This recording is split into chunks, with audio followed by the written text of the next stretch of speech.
Hello friends, welcome to மக்கள் சேவை channel. இன்றைக்கி நம்ம ஒரு முக்கியமான இன்ஃபர்மேஷன் பற்றி தான் பார்க்க போகிறோம்.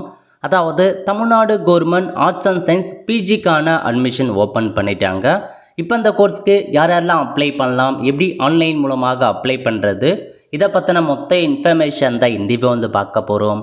இந்த வீடியோ ஸ்கிப் பண்ணாமல் ஃபுல்லாக பாருங்கள். அது மட்டும் அல்ல, இந்த வீடியோ நிறைய பேருக்கு ஷேர் பண்ணுங்கள். ஃபஸ்ட்டு இந்த வெப்சைட் பண்ணிக்கோங்க. இந்த வெப்சைட்கான லிங்க்கை நான் டிஸ்கிரிப்ஷன் வந்து கொடுத்துட்றேன். pg.tngazha.in இதான் வந்து பார்த்தா அஃபீஷியல் வெப்சைட். ஓகே, இப்போதைக்கு Tamil Nadu government arts and science பிஜிக்கான அட்மிஷன் ஓப்பன் பண்ணிட்டாங்க. ஸோ அதுக்கான இன்ஃபர்மேஷன்ஸ் பற்றி கொடுத்துருக்காங்க பாருங்கள். அதாவது எப்போ அப்ளை பண்ணலாம் அப்படின்னா 20/6/2025 17/7/2025 வரைக்கும் நீங்கள் அப்ளை பண்ணிக்கோங்க. லாஸ்ட் தேதி 15/7. அதுக்கப்புறம் உங்களுக்கான ரேங்க் லிஸ்ட்டை என்றைக்கு ரிலீஸ் பண்ணுறாங்க அப்படின்னா 18/7/2025 அன்றைக்கி ரேங்க் லிஸ்ட் பப்ளிஷ் பண்ணுறாங்க.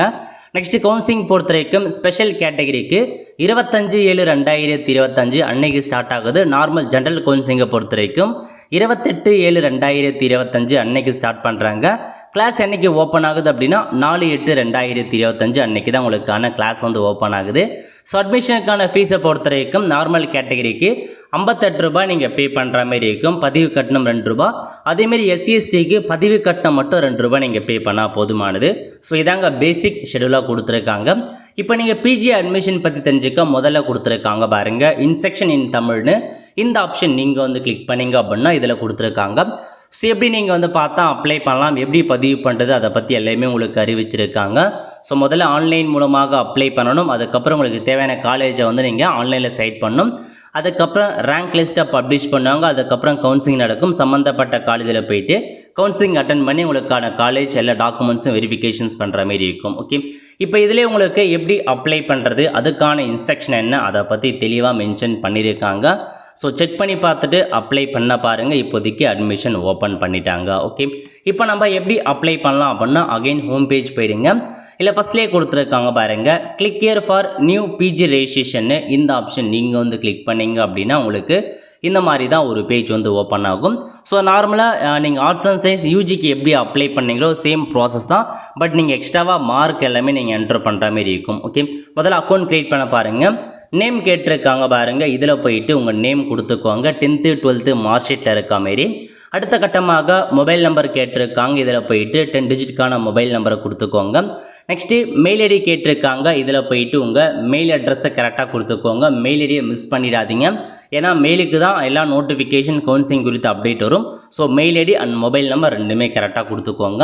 கன்ஃபார்ம் இமெயிலில் போயிட்டு மேலே என்ன மெயில் ஐடி என்ட்ரு பண்ணீங்களோ அதே மெயில் ஐடியை இந்த பாக்ஸில் நீங்கள் கொடுக்குற மாதிரி இருக்கும். Next password date of birth கேட்டிருக்காங்க. இதில் போயிட்டு உங்கள் டேட் ஆஃப் பர்த் என்னவோ அதை நீங்கள் வந்து பார்த்தீங்கன்னா கரெக்டாக வந்து கொடுத்துக்கோங்க. ஸோ டேட் ஆஃப் பர்த் வந்து அவசியமானது. ஸோ என்ன டேட் ஆஃப் பர்த்தோ அதை நீங்கள் கரெக்டாக வந்து மென்ஷன் பண்ணிக்கோங்க. ஓகே, ஸோ மென்ஷன் பண்ணி முடிச்சதுக்கப்புறம் அடுத்து என்ன கேட்டிருக்காங்க அப்படின்னா பாஸ்வேர்டு வந்து கேட்டிருக்காங்க. இதில் போயிட்டு உங்களுக்கு பிடிச்ச பாஸ்வேர்டு நீங்கள் வந்து க்ரியேட் பண்ணிக்கோங்க.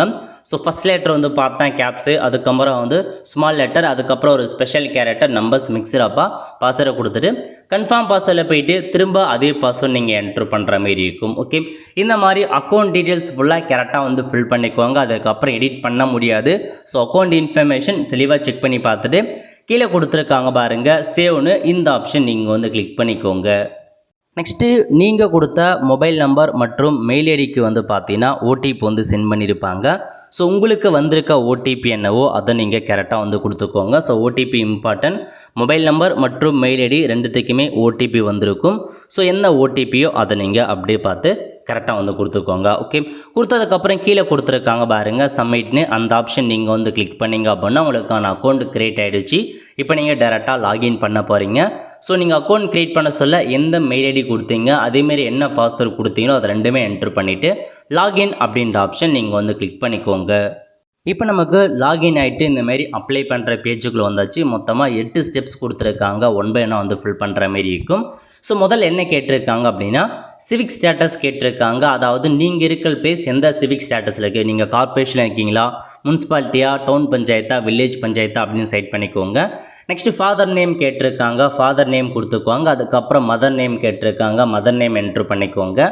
அடுத்த கட்டமாக வந்து பார்த்தா உங்களுடைய பேரண்ட்ஸோட mobile number. So parents mobile number இருக்குது அப்படின்னா கொடுத்துக்கோங்க, இல்லைனா நீங்கள் வந்து ஸ்கிப் பண்ணிக்கலாம். ஓகே, நெக்ஸ்ட் ஜெண்டர் கேட்டிருக்காங்க. நீங்கள் மேல்னா மேல் கொடுங்க, ஃபீமேல்னா ஃபீமேல் அப்படின்ற ஆப்ஷனை ஃபில் பண்ணிக்கோங்க. நெக்ஸ்ட்டு உங்கள் மதர் டங்க் வந்து தமிழ்னா தமிழ் கொடுத்துக்கோங்க, வேறு லாங்குவேஜ்னா வேறு லாங்குவேஜை செட் பண்ணிக்கலாம். நேஷ்னாலிட்டி இந்தியன் அப்படின்ற ஆப்ஷன் நீங்கள் கொடுத்துக்கோங்க. ரிலீஜன் கேட்டிருக்காங்க. நீங்கள் ஹிந்துவா கிறிஸ்டினா முஸ்லீமா அப்படின்ற மாரி உங்களுக்கான மதம் என்னவோ அதை நீங்கள் செட் பண்ணிக்கலாம். நெக்ஸ்ட்டு கம்யூனிட்டி கேட்டிருக்காங்க. நீங்கள் எந்த கம்யூனிட்டியை சார்ந்தவங்க, பிசியா எஸ்சியா எஸ்டியா அந்த மாதிரி நீங்கள் என்ன கம்யூனிட்டியோ அதை கொடுத்துட்டு அதில் உங்களுக்கான கேஸ்ட் நேம் கேட்டிருக்காங்க. ஜாதி சர்டிஃபிகேட்டை பார்த்து உங்கள் கேஸ்ட் நேமை கொடுத்துக்கோங்க. அதுக்கப்புறம் ஜாதி சர்டிஃபிகேட்கான நம்பரை வந்து கேட்டிருக்காங்க. ஸோ இதில் போயிட்டு உங்கள் ஜாதி சர்டிஃபிகேட் என்னவோ அதுக்கான நம்பரை கொடுத்துக்கோங்க. நெக்ஸ்ட்டு உமிஸ் நம்பர் கேட்டிருக்காங்க. அதாவது காலேஜில் உமிஸ் நம்பர் கொடுத்துருப்பாங்க, அது இருந்தால் என்ட்ரு பண்ணுங்கள், இல்லை நீங்கள் ஸ்கிப் பண்ணிக்கோங்க. அதேமாரி எம்எஸ் நம்பர் இருக்குது அப்படின்னா அது இருந்தால் கொடுங்க, இல்லை ஸ்கிப் பண்ணிக்கோங்க. அதேமாரி ஆதார் நம்பர் இருந்தால் கொடுங்க, இல்லை ஸ்கிப் பண்ணிக்கோங்க. ஓகே, இந்த மூணுமே வந்து பார்த்தா ஆப்ஷன் தான், இருந்தால் கொடுத்துக்கலாம், இல்லைன்றவங்க ஸ்கிப் பண்ணிக்கலாம், ஒன்றும் பிரச்சனை இல்லை. ஓகே, அடுத்த கட்டமாக அப்படியே வந்தீங்க அப்படின்னா கம்யூனிகேஷன் அட்ரஸ் கேட்டிருக்காங்க. இதில் போயிட்டு உடைய தொடர்பு முகவரி, டோர் நம்பர் என்ன, ஸ்ட்ரீட் நேம் என்ன, வில்லேஜ் நேம் என்ன, தாலுக்கு நேம் என்னன்ற மாதிரி ஃபுல் அட்ரஸை கொடுத்துக்கோங்க, டைப் பண்ணிக்கோங்க. கம்யூனிகேஷன் அட்ரஸும் உடைய பர்மனண்ட் அட்ரஸும் ஒன்றா இருக்குது அப்படின்னா சேம் ஆஸ் கம்யூனிகேஷன் அட்ரஸ் இந்த செக் பாக்ஸை டிக் பண்ணிங்க அப்படின்னா இந்த அட்ரஸ் அப்படியே வந்து காப்பி ஆகிடும். அடுத்த கட்டமாக ஆல்டர்னேட்டிவ்க்கான மொபைல் நம்பர் கேட்டிருக்காங்க. ஸோ வேறு ஒரு மொபைல் நம்பரை இந்த ஆப்ஷனில் நீங்கள் வந்து கொடுக்குற மாதிரி இருக்கும், என்ட்ரு பண்ணிக்கோங்க. அதுக்கப்புறம் டிஸ்ட்ரிக் கேட்டிருக்காங்க. இதில் போயிட்டு உங்கள் டிஸ்ட்ரிக் எதுவோ அந்த டிஸ்ட்ரிக்கை வந்து செட் பண்ணுங்கள். அதுக்கப்புறம் தாலுக்கு கேட்டிருக்காங்க. இதில் போயிட்டு உங்கள் தாலுக்கு எதுவோ அந்த தாலுக்கு என்னன்றதை நீங்கள் செட் பண்ணுற மாதிரி இருக்கும். நெக்ஸ்ட்டு பின்கோடு கேட்டிருக்காங்க. இதில் போயிட்டு உங்கள் ஊரோட பின்கோடை கொடுத்துட்டு நேட்டிவ் டிஸ்ட்ரிக் கேட்டிருக்காங்க. இதில் போயிட்டு உங்கள் நேட்டிவ் டிஸ்ட்ரிக்கை என்ட்ரு பண்ணுங்கள். ஓகே, எல்லா இன்ஃபர்மேஷன்ஸுமே கரெக்டாக செக் பண்ணி பார்த்துட்டு பக்கத்தில் கொடுத்துருக்காங்க பாருங்கள், சேவ் அண்ட் கண்டினியூன்னு இந்த ஆப்ஷன் நீங்கள் வந்து கிளிக் பண்ணிக்கோங்க. நெக்ஸ்ட்டு உங்களுக்கு ஸ்பெஷல் இன்ஃபர்மேஷன்ஸ் பற்றி கேட்டிருக்காங்க, ரிசர்வேஷன் பற்றி. நீங்கள் ஸ்போர்ட்ஸ் பர்சனாக இருக்கீங்க அப்படின்னா எஸ் கொடுத்துக்கோங்க. எஸ் கொடுத்து எந்தமான ஸ்போர்ட்ஸில் பார்ட்டிசிபேட் பண்ணியிருக்கீங்க அதெல்லாம் ஃபில் பண்ணுற மாதிரி இருக்கும், இல்லைன்றவங்க நோ சைட் பண்ணிக்கோங்க. X serviceman only army navy அந்த மாதிரி இருக்கவங்க எஸ் கொடுங்க, இல்லை நோ சைட் பண்ணிக்கோங்க.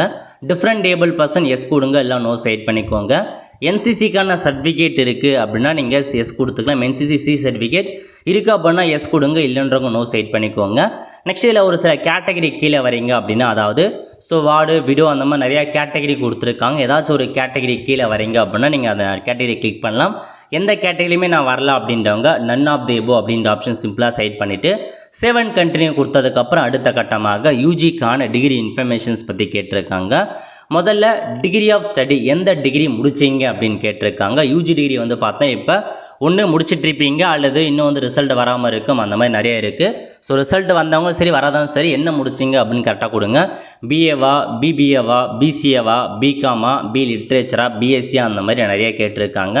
ஸோ நீங்கள் என்ன முடிச்சிங்க, நான் பிஎஸ்சினா பிஎஸ்சி கொடுத்துட்டு உங்களுக்கான கேட்டகரியை செட் பண்ணிட்டு ஸோ பிரான்ச் ஆஃப் ஸ்டடி, இப்போ பிஎஸ்சினா அதில் என்ன முடிச்சிங்க, பாட்னியா, கெமிஸ்ட்ரியா, கம்ப்யூட்டர் சயின்ஸா, இல்லை வந்து பார்த்தா மேத்தமேட்டிக்ஸா, ஃபிசிக்ஸா அந்த மாதிரி நிறைய கேட்டிருக்காங்க. நீங்கள் என்ன முடிச்சிங்க அப்படின்றத இல்லை நீங்கள் செட் பண்ணிக்கலாம். அதுக்கப்புறம் name of the college, so எந்த காலேஜில் படிச்சிங்க அப்படின்றத நீங்கள் செட் பண்ணிக்கோங்க. உங்கள் டிகிரி எந்த காலேஜில் படிச்சிட்ருக்கீங்கன்னு செட் பண்ணிக்கலாம். அதுக்கப்புறம் நீங்கள் யூஜி டிகிரி படிச்சிங்க பாருங்கள், அது எந்த யூனிவர்சிட்டி கீழே வருது அப்படின்றத கேட்டிருக்காங்க. ஸோ எல்லா யூனிவர்சிட்டியும் கொடுத்துருப்பாங்க. உங்கள் யூனிவர்சிட்டி வரலன்றவங்க அதர்ஸ் கொடுத்துக்கோங்க. ஸோ உங்கள் யூனிவர்சிட்டி எதுவோ அதை நீங்கள் செட் பண்ணலாம். ஓகே, நெக்ஸ்ட்டு யூஜிக்கான ரெஜிஸ்ட்ரேஷன் நம்பர் கேட்டிருக்காங்க. ஸோ இதில் போயிட்டு ரெஜிஸ்ட்ரேஷன் நம்பரை கொடுத்துக்கோங்க. நான் டெமோக்காக ஃபில் பண்ணுறேன், நீங்கள் கரெக்டாக ஃபில் பண்ணுங்கள். Next month of UG completion, so நீங்கள் யூஜி வந்து எப்போ கம்ப்ளீஷன் பண்ணீங்க அப்படின்னு கேட்டிருக்காங்க. எப்போ கம்ப்ளீட் பண்ணீங்களோ அதுக்கான மந்த்து மற்றும் இயரை வந்து கொடுத்துக்கோங்க. ஸோ கம்ப்ளீட் பண்ணவங்க அல்லது கம்ப்ளீட் பண்ண போகிற இயர் மற்றும் மந்த்தை மேனுவலாக செட் பண்ணிக்கோங்க.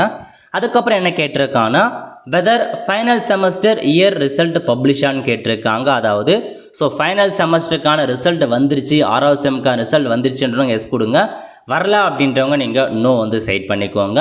ஸோ 6 செம்முக்கான ரிசல்ட் வந்தாங்க எஸ் கொடுங்க, வரல ஃபைனல் ரிசல்ட் மட்டும் வரல அப்படின்றவங்க நீங்கள் நோ அப்படின்ற ஆப்ஷன் நீங்கள் செட் பண்ணலாம். ஓகே, அடுத்த கட்டமாக எக்ஸாம் பேட்டர்ன் பற்றி கேட்டிருக்காங்க. உங்களுக்கு ஒவ்வொரு எக்ஸாமுமே மார்க் அடிப்படையிலையா கிரேடான்னு கேட்டிருக்காங்க. ஸோ மார்க் வரவங்க மார்க் சைட் பண்ணிக்கோங்க, கிரேடில் வந்து ரிசல்ட் வரவங்க கிரேட் வந்து கொடுத்துக்கோங்க. நான் இப்போதைக்கு மார்க்கை சைட் பண்ணிக்கிறேன்.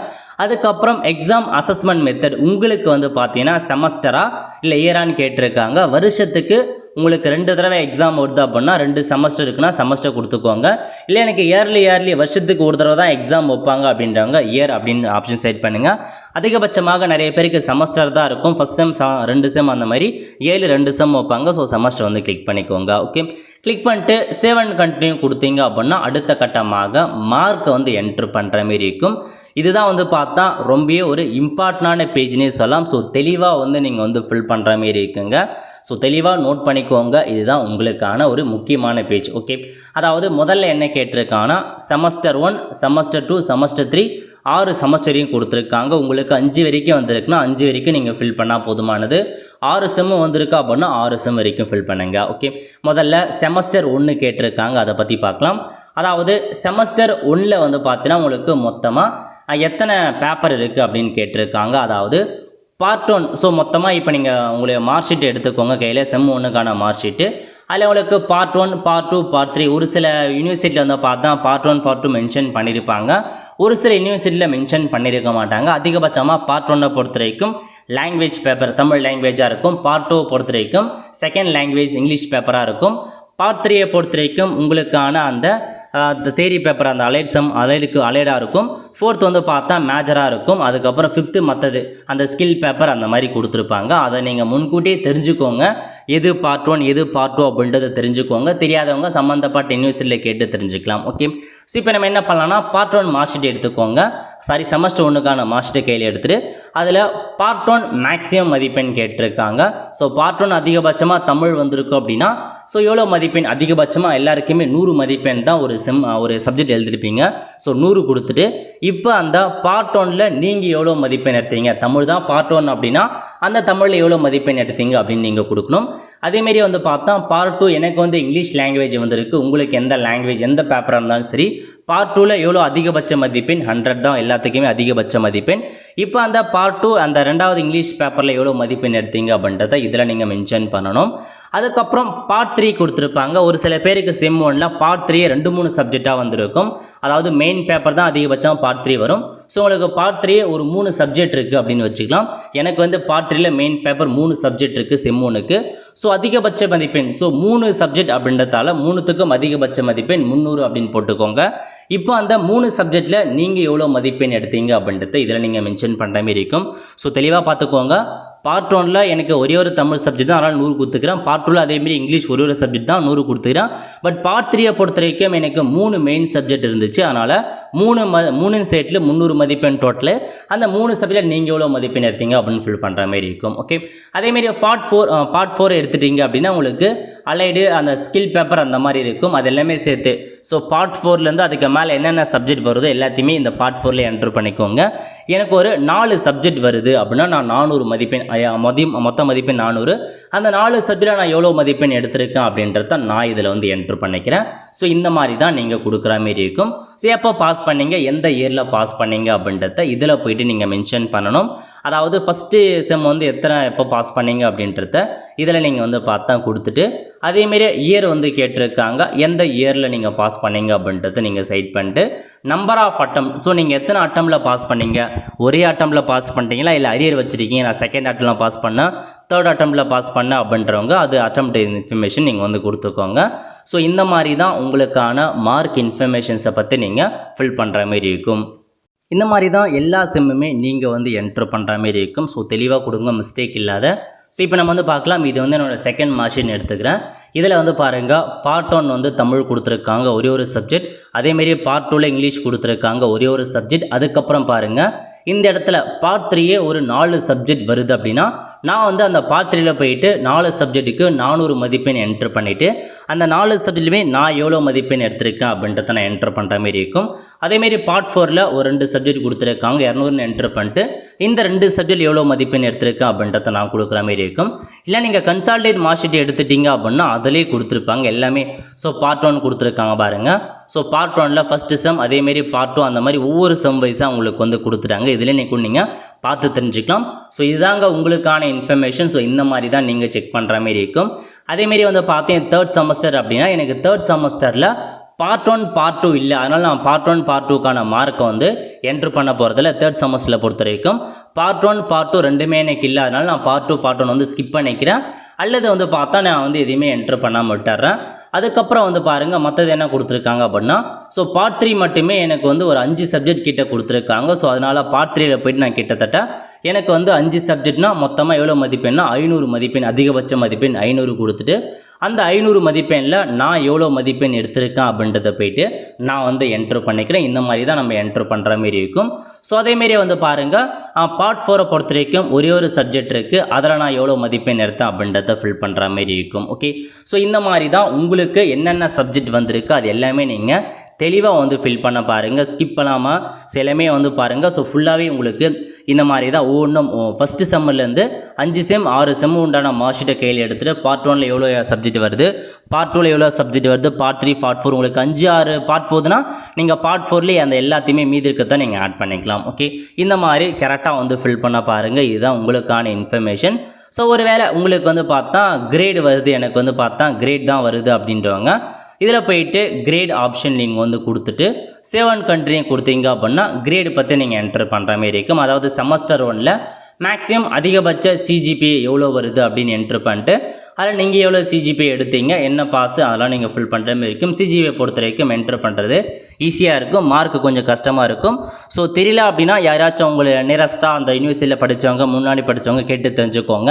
ஏன்னா யூனிவர்சிட்டிக்கு ஏற்ற மாதிரி உங்களுக்கு இந்த வகையை வந்து மாறுபடும். ஸோ தெளிவாக மார்க்கு இல்லாத கிரேட் ஏதாச்சும் ஒன்று வந்து ஃபில் பண்ண பாருங்கள். ஓகே, தெளிவாக வந்து பார்த்தா ஃபில் பண்ணிட்டு சேவ் அண்ட் கண்டினியூ அப்படின்ற ஆப்ஷன் நீங்கள் வந்து கிளிக் பண்ணிக்கோங்க. நெக்ஸ்ட்டு உங்களுக்கான நீங்கள் காலேஜ் வந்து பார்த்தா சைட் பண்ணுற மாதிரி இருக்கும். சாய்ஸ் ஃபில்லிங் இல்லை ஃபில்டர் ஆப்ஷன்ஸ் கொடுத்துருக்காங்க. ஸோ டிஸ்ட்ரிக்ட் வைஸாக நீங்கள் காலேஜ் சைட் பண்ணலாம், நேம் வச்சு நீங்கள் சர்ச் பண்ணிக்கலாம், பிரான்ச் வச்சு அந்த மாதிரி ஆப்ஷன்ஸ் கொடுத்துருக்காங்க. அல்லது கீழே போனீங்க அப்படின்னா எல்லா காலேஜ் வைஸுமே ஓப்பன் ஆகும். ஸோ உங்களுக்கு தேவையான என்ன காலேஜோ என்ன கோர்ஸோ நீங்கள் சைட் பண்ணுங்கள். ஓகே, ஸோ நான் இப்போதைக்கு வந்து பார்த்தா டிஸ்ட்ரிக்ட் வைஸாக சைட் பண்ணிக்கிறேன். ஸோ டிஸ்ட்ரிக்ட் உங்களுக்கு எந்த டிஸ்ட்ரிக்ட் வேணுமோ அந்த டிஸ்ட்ரிக்ட் சைட் பண்ணிட்டு அதில் இருக்க காலேஜ் கொடுத்துருப்பாங்க, என்ன காலேஜ் வேணும், ஸோ எந்த கோர்ஸ் வேணும் அப்படின்றத கூட நீங்கள் வந்து பார்த்தீங்கன்னா சைட் பண்ணிக்கோங்க. ஸோ உங்களுக்கு என்னமான கோர்ஸ் வேணும் எல்லாமே நீங்கள் தெளிவாக வந்து கொடுத்துக்கலாம். ஓகே, உங்களுக்கு எத்தனை காலேஜ் வேணாலும் நீங்கள் வந்து சைட் பண்ணிக்கோங்க. 2-3 காலேஜ் வேணாலும் நீங்கள் 2-3 காலேஜ் கூட தாராளமாக வந்து சைட் பண்ணிக்கலாம். ஸோ இதாங்க உங்களுக்கான இன்ஃபர்மேஷன்.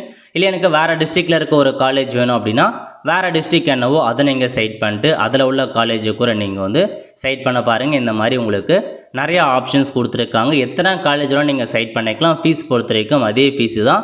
ஸோ ஃபீஸ் வந்து மாறுபடாது. ஒரு எத்தனை காலேஜ் எத்தனை கோர்ஸ் செட் பண்ணாலும் சரி அதே ஃபீஸ் தான். ஓகே, ஸோ உங்களுக்கு தேவையான காலேஜ் எல்லாமே நீங்கள் சைட் பண்ணிவிட்டு ரெக்கார்ட் மை சாய்ஸ் கிளிக் பண்ணதுக்கப்புறம் ஆர்டர் வைஸாக என்னென்ன வேணுமோ அதை நீங்கள் கொடுத்துட்டு சேவ் அண்ட் கண்டினியூ கொடுத்தீங்க அப்படின்னா இந்த மாதிரி சேவ் பண்ணுவான்னு கேட்கும். கண்டினியூ கொடுத்ததுக்கப்புறம் இந்த மாதிரி ப்ரிவ்யூ பேஜ் வந்து ஓப்பன் ஆகிடும். எல்லா இன்ஃபர்மேஷன்ஸுமே கரெக்டாக இருக்கா இல்லையான்றதை நீங்கள் வந்து செக் பண்ணி பார்த்துட்டு எல்லாமே செக் பண்ணி பாருங்கள். எல்லாமே ஏதாச்சும் மிஸ்டேக் இருக்குது அப்படின்னா பேக் கொடுத்து எடிட் பண்ணிக்கலாம். அதுக்கப்புறம் எடிட் பண்ண முடியாது. ஸோ கரெக்டாக இருக்கா அப்படின்னா சேவ் அண்ட் கண்டினியூ கொடுத்தீங்க அப்படின்னா கண்டினியூ கொடுத்ததுக்கப்புறம் டேரெக்டாக நீங்கள் பே பண்ணுற மாதிரி இருக்கும். பேமெண்ட்டை பொறுத்த வரைக்கும் நார்மலாக பிசி எம்பிசி கேட்டகரி 60 ரூபாவும் எஸ்சிஎஸ்டிக்கு 2 ரூபா மட்டும் பே பண்ணால் போதுமானது. ஸோ எக்கச்சக்கமான பேமெண்ட் மெத்தட் கொடுத்துருக்காங்க. ஏதாச்சும் ஒரு பேமெண்ட் மெத்தடை கிளிக் பண்ணிவிட்டு கண்டினியூ டு பே அப்படின்ற ஆப்ஷன் நீங்கள் வந்து கிளிக் பண்ணால் போதும். ஸோ டேரெக்டாக உங்களுக்கு பேமெண்ட் பண்ணுற பேஜ் தான் வந்து ஓப்பன் ஆகும். ஸோ ஏதாச்சும் ஒரு பேமெண்ட் மெத்தடை யூஸ் பண்ணி பேமெண்ட் வந்து பண்ணிடுங்க. இப்போ நீங்கள் பேமெண்ட் பண்ணி முடிச்சதுக்கப்புறம் அடுத்த கட்டமாக உங்களுக்கான அந்த அப்ளிகேஷன் ஃபார்ம் வந்து ஓப்பன் ஆகிடும். ஸோ இந்த மாதிரி தான் அப்ளிகேஷன் ஃபார்ம் இருக்கும். நீங்கள் அப்ளை பண்ணது எல்லாமே செக் பண்ணி பார்த்துக்கலாம். ஜென்ரேட் ரிப்போர்ட் கொடுத்தீங்க அப்படின்னா அப்ளிகேஷன் ஃபார்ம் டவுன்லோட் பண்ணலாம். ஸோ இதில் போயிட்டு வந்து பார்த்தா செகண்ட் பேஜில் உங்கள் ஃபோட்டோ ஒட்டிட்டு உங்கள் சைன் பண்ணணும். அதேமாரி பேரண்ட்ஸோட சிக்னேச்சர் போடுற மாதிரி இருக்கும். நெக்ஸ்ட் நீங்கள் கவுன்சிலிங் அப்போ எந்த மாதிரி டாக்குமெண்ட்ஸ் கொண்டு போகணும் அப்படின்னா TC, 10th mark sheet, 12th mark sheet, யூஜிக்கான டிகிரி சர்டிஃபிகேட், கன்சால்டேட்கான மார்க் ஷீட், ஜாதி சர்டிஃபிகேட், இன்கம் சர்டிஃபிகேட், இந்த எல்லா டாக்குமெண்ட்ஸுமே நீங்கள் கொண்டு போகிற மாதிரி இருக்கும். ஸோ இந்த மாதிரி தான் நீங்கள் அப்ளை பண்ணணும். பேமெண்ட் பண்ணதுக்கப்புறம் டேரெக்டாக உங்களுக்கு ஜென்ரேட் ரிப்போர்ட் காமிச்சு உங்களுக்கான அப்ளிகேஷன் ஃபார்மை டவுன்லோட் பண்ணிக்கலாம். ஸோ அப்ளிகேஷன் ஃபார்மை நீங்கள் ஃபியூச்சர் ரெஃபரன்ஸ்க்காக வந்து சேவ் பண்ணி வச்சுக்கோங்க. அவ்வளோ ஃப்ரெண்ட்ஸ், கண்டிப்பாக இந்த பிடிச்ச லைக் பண்ணுங்கள். அது மட்டும் அல்ல இந்த வீடியோ நிறைய பேருக்கு ஷேர் பண்ணுங்கள். அடுத்து ஒரு நல்ல சந்திப்போம். நன்றி, வணக்கம்.